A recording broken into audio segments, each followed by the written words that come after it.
Scott, you provide fireplaces, do you not? I install fireplaces and stoves. How long have you been in business, sir? I've been installing them for about 5 years, but I've actually been in the fireplace industry since I was 12 years old. What do you mean since you were 12 years old? I feel like I've died and woken up in a Dickens novel. Were they sending you up chimneys at 13? Did they pull you out of school, say, don't do your GCSEs, son? What you need is to go up a chimney. Did you find Dick Van Dyke at the top of it? Somewhere there, yeah. Now, the difficulty is, Scott, that you simply don't have the manpower to do all the work yourself. That's correct. You subcontract out to other people.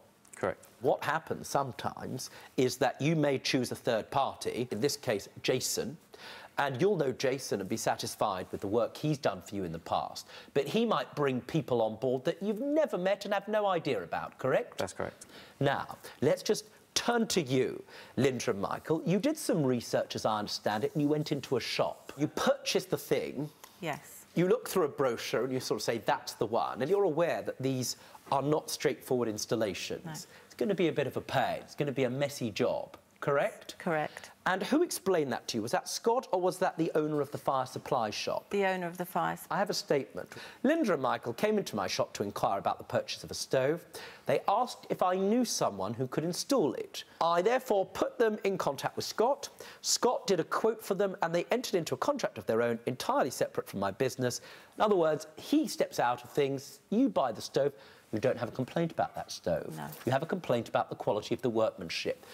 Now, Scott comes along to you. Where was the meeting? Was it at your house or elsewhere? At the house. That's correct, isn't it? Yeah, I went over to the property with my lad. With who? My lad. The lad who works for me. Again, what is this? Is it Pickwick Papers? Is this Great Expectations? I arrived with my lad. He came with his sweep. Don't be stupid. Stay and watch the best Judge Rinder moments. And I'm talking. Understood? Don't be a moron. Subscribe to Judge Rinder YouTube channel.